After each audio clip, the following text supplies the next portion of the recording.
You might feel like you are not enough, but the reality is no one will ever be enough for a narcissist. So when you don't know that you're dealing with narcissism, you buy into this idea that what you had was beautiful. And there's tremendous loss when you realize that this person has actually betrayed you. One of the most terrible things about narcissistic abuse, and only a victim of narcissistic abuse can understand this. This is something that a narcissist is not able to understand.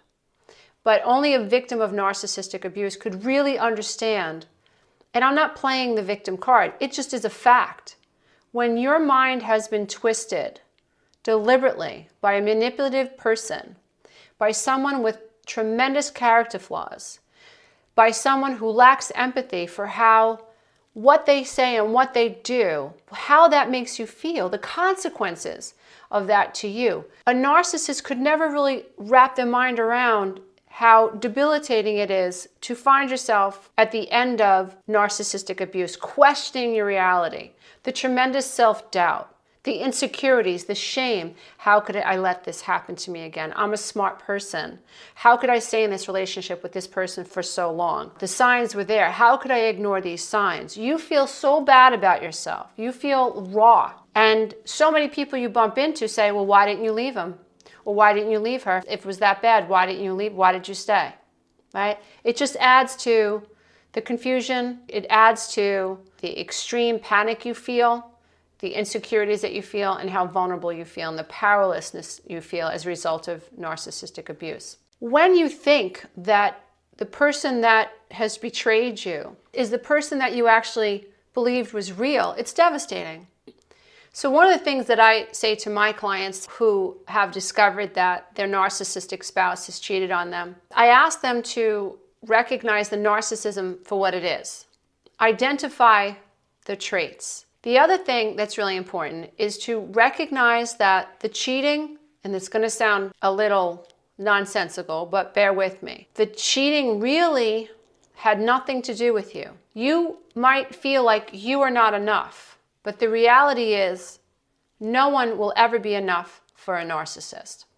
There isn't enough narcissistic supply to heal a narcissist or to help a narcissist. A narcissist would need to be able to look within themselves and really go deep into their inner child's wounds, into the shame, and then they'd have to reconcile and be able to process how their actions have affected other people and to deal with that piece of the recovery process, which is really hard for anyone, but specifically for a narcissist to take accountability would mean that they would have to expose their vulnerability, which is what a narcissist is designed not to do. A narcissist is designed not to go and to be vulnerable. They will exploit your vulnerabilities, but they will not go to the land of vulnerability. And the only way to have an intimate relationship with another human being is to be able to go to the land of vulnerability. That's where you share yourself with another human being who is worthy of you sharing yourself with them.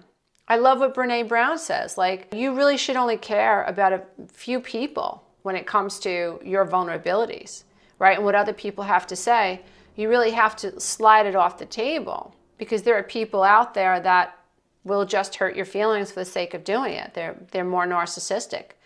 So there's really no reason to hurt people or to lash out at people, to be a troll. There's no reason for it, except if you are narcissistic and you get off by putting other people down. This is what happens, but it does happen. So when you're trying to heal from the betrayal of a narcissist cheating on you or having infidelity happen in your relationship, one of the things that might help you shift is recognizing that the narcissist does this for supply. It's not about you being less than. When people suffer betrayal and infidelity, when people are cheated on, one of the very natural feelings is, what's wrong with me? Why wasn't I enough? And we don't always recognize that being cheated on is about the other person, because it's always our responsibility, every individual's responsibility, to be honest with yourself and ourselves and to be honest with a mate.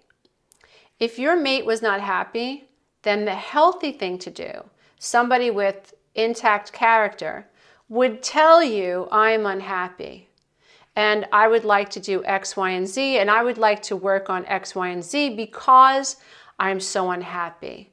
There's something happening. And partner B would hear this and have empathy and say, yes, by all means, let's go try to take care of this and try to get some resolution. So two people in a healthy relationship, even if the relationship is on rocky ground, want to find a common middle ground. It's not about, I'm unhappy, I don't feel like you anticipate my needs enough because of X, Y, and Z. Narcissists justify immoral acts. They justify their actions. They justify their persecution and their abuse and their cheating and their infidelity, and which, by the way, it's never their fault. It's always your fault, right? So you forgot to make the dentist appointment and the narcissist is angry, so he went and he had an affair with his secretary. Doesn't take much. It's very simple for somebody who has a sense of entitlement, who believes and who requires narcissistic supply to regulate their own emotions. It's justification and rationalization is all part of that process. So if you find yourself at the end of this, if you find yourself in a relationship or out of a relationship with someone who you have realized or recognized, you're recognizing the narcissistic traits over time, that's what you're looking for. You're looking for a pattern of this behavior. And you're recognizing that this behavior, this sense of entitlement is pretty much all over the place. They cut the line at the bank, or they lie to the girl at Starbucks to get 50% off their coffee, or they are lying to their family members, or they're cheating their sisters and brothers out of an inheritance, or they're finding ways to finagle so that they come out on top.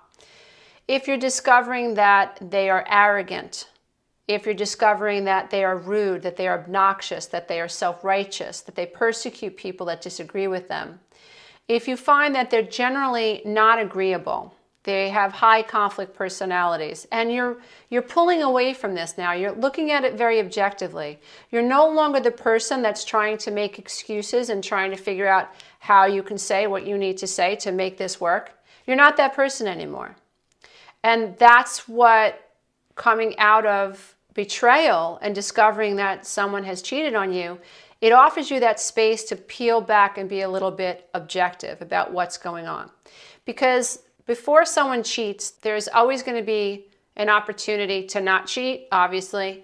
But what we're looking for in life is we want to make sure that we're the kind of people and we're attracting the kind of people that feel like they can tell us if they're not happy in the relationship, so that we have an opportunity to handle this in a mature, accountable, respectable way, that we are not stepping on people's hearts and their spirits and their souls, and we're not humiliating other people, and we're not taking advantage of situations that should never have been exploited in the first place. So we want to make sure that we're being honest with ourselves and that we're attracting people who are also honest with us. So that's a really important part of the puzzle when we're thinking about long-term relationships. When you find yourself being kicked out of the relationship due to an affair, it's really important that you recognize narcissistic traits for what they are, because then you're able to realize this is not about you. And so when you are struggling with why wasn't I enough, you recognize that it wasn't a matter of you not being enough.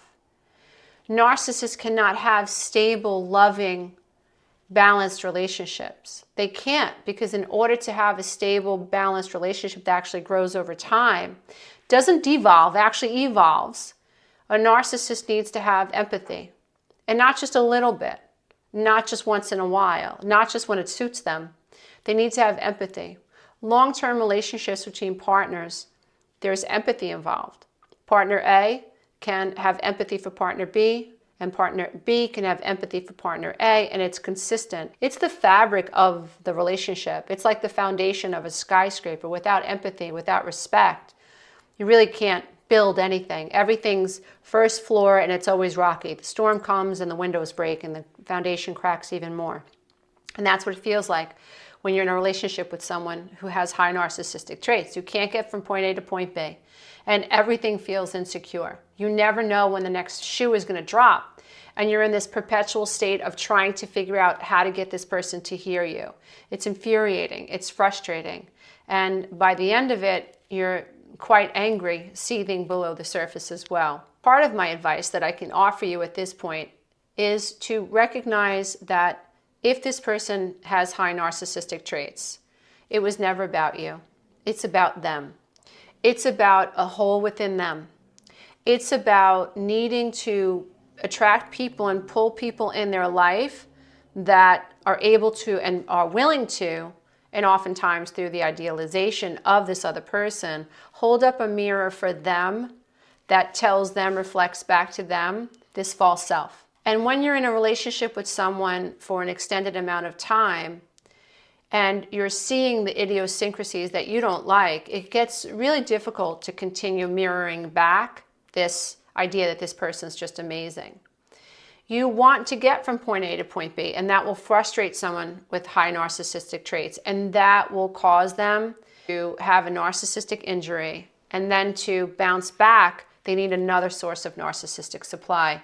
Hence, sometimes, not always, an affair. I'm so sorry if you're going through something this painful and this difficult, but I do hope that you see it as an opportunity to free yourself from this narcissistic paradigm, from this codependent tango. I do hope that you see it as an opportunity to free yourself from the addiction of a narcissist who may have idealized you in the beginning and may have even made you feel seen and then exploited you once you were in. I really hope that you've learned a lot through this experience and you are wiser for it as you move forward.